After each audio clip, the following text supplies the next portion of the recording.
So I've been having some electrical issues with my truck, T680 2017, ECM power related issues. So the other day I got really far with diagnostics and I think I figured it out, but I just wanted to share this with anybody else who's having similar issues. So check this out. So I'm gonna go ahead and start it, and automatically I can tell there's a failure because this light didn't come on like it usually sweeps across, and then this DEF light's blinking. So for me in my truck, that tells me it's an ECM failure, or the ECM is just not active right now. Because if it was, the DEF would register. So no matter what, as long as this light's on, my truck is not going to start. It's probably the same for everybody else.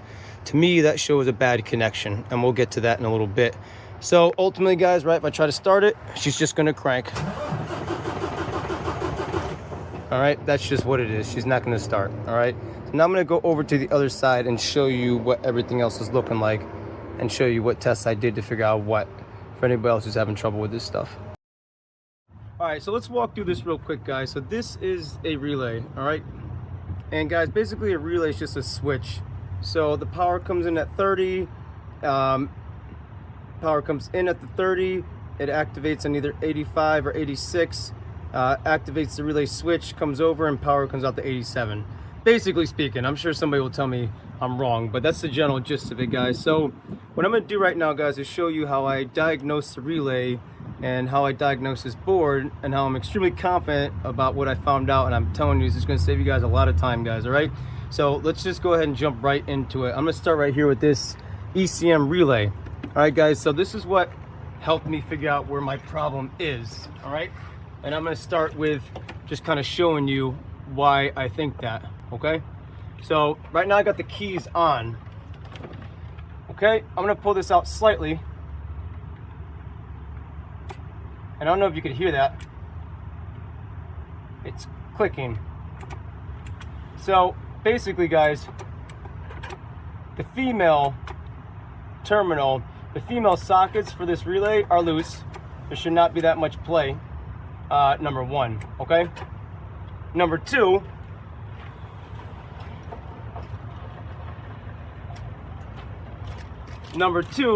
we're gonna go through this and test this relay all the way. So either way, all that play, guys, is not good. We're gonna start there, all right? So now, since we understand what the voltage is supposed to be, let's go ahead and back out into it. And now we're gonna check the actual voltage inside the sockets to make sure it's coming through, because that'll pretty much tell us if the problem's downstream towards the ECM or upstream back towards the battery. Maybe I reversed that, I don't know. Okay, so what you guys want to do is get a regular voltmeter. This is a Klein, this is a good brand. I use this more for residential electric stuff, but it's the same thing. And I gotta get this over just a little bit so you can see the voltage. Okay, so there's the voltage right there, guys. So remember, we got the top spade. That's supposed to be our power. Okay, so I should get 12 volts here, showing that the power is reaching the relay, okay? And I should get another 12 volts over here, because that's gonna show that I'm getting the 12. This is the energizing side of the switch, all right? Because that will tell us that power is getting to the relay, and then when we hear it clicking, we know that it's activating, okay? So basically, so you can see, guys, I got it set to volts. This is a sewing needle, all right, guys? You use this to back probe and check out points. So I'm gonna stick this right here at the top. All right, guys, now you wanna make sure, this is how you identify your different points. So I have my black lead right here, grounded, okay? And I'm gonna come right here, and I'm gonna double check this voltage right here. And if you look, it's showing 12.2. Yes, my battery's a little bit low. That's showing that the feed of power is getting to the relay. Perfect, okay. Now I'm gonna come over here, stick the same thing right here, and that tells me that the energizing side of the relay switch is working, all right? So that's good. Now, realistically, if I come down here to 87, I'm not gonna see anything because the relay is not in to carry it down, okay? So that's normal, it's showing 0. And then over here, this is the ground side.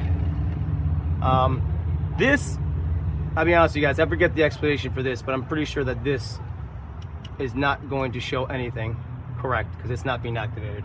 Perfect. Okay, so we know that the relay board is getting power, the energizer switch is working, and that technically, once you put it on, should work. So now what I'm going to do, guys, is I'm going to go ahead and put this relay back in. and you're gonna hear it clicking around, but that's just an indication that the relay is working properly.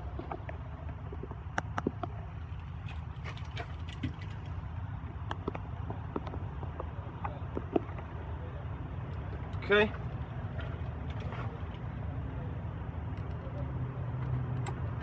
So you hear that click, okay?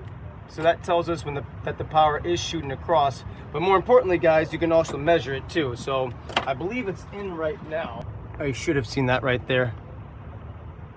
Okay, guys, so that tells us that the power is coming in, energizing the switch, coming over to the switch.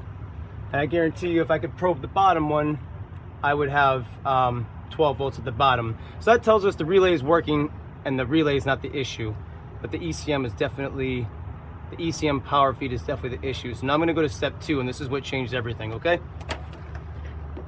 So now, guys, the way that this fuse board works, guys, is the power comes in, okay? And the power goes out and it goes through each fuse. So what some people will do is they'll tell you to get a test light. And I'm gonna show you why a test light is only half of the equation. Okay, so first of all, what a test light does is it shows you voltage with a light, like a visual indication of how steady it is. So what you want to do is you want to find a good ground. I have a good ground set up over here, guys. So I'm just going to go ahead and plug right into it. Pigtail situation. Okay, I have a good ground right here. So guys, a test light is good, but I'm going to show you why it's only half the battle. So this should light up, show that we have voltage. See the light lighting up? Okay, so the light indicates that there's voltage, all right? But now, as I come over here, pay attention to the light. Light on, voltage is getting across. Voltage is getting across. Okay, and now here we go. You see that right there, guys? See how dim that light is? Okay, so that indicates a drop in voltage. So this is definitely part of the problem. And actually, I can hear things clicking around right now. Oh shit. And that just shorted out. Wow, that's clicking around right now. Oh shit. And that just shorted out. Wow, that actually just shorted out right in front of us. So I think that further confirms exactly what the problem is right there. The socket behind that fuse is loose. Wow. Well, you guys just got to see it live. But now we're gonna go back and double check the voltage, and we're gonna see it even better now, okay? Wow, that's actually pretty cool. It's not cool that it failed. See, now the top's not nearly as bright. Wow, okay, yeah. And for you guys who don't know, that fuse that I'm getting the trouble with is the engine ECM power, okay? And the problem is my ECM's not getting power, that's why the truck's not starting. So there's a problem right there on that circuit, and we've identified where the problem is. Really where you get to see it. Same fuses, same area. There we go, 12 volts on one side, 12 volts on the other side, okay? 12 volts on one side, 12 volts on the other side. You guys see, it's showing 6 volts and it's flickering, it's unstable voltage. All right, guys, and this is exactly why my ECM is not working, because the power is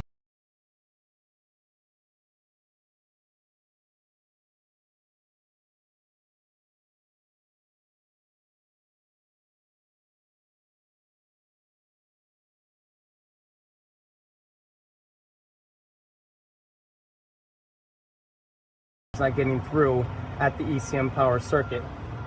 If I go ahead and check the bottom one, same thing, the voltage is flickering. This is the fault right here, guys, and the meter confirmed it. And as you can see right next to it, I'm getting 12 volts on both ends. That shows that the power is passing through.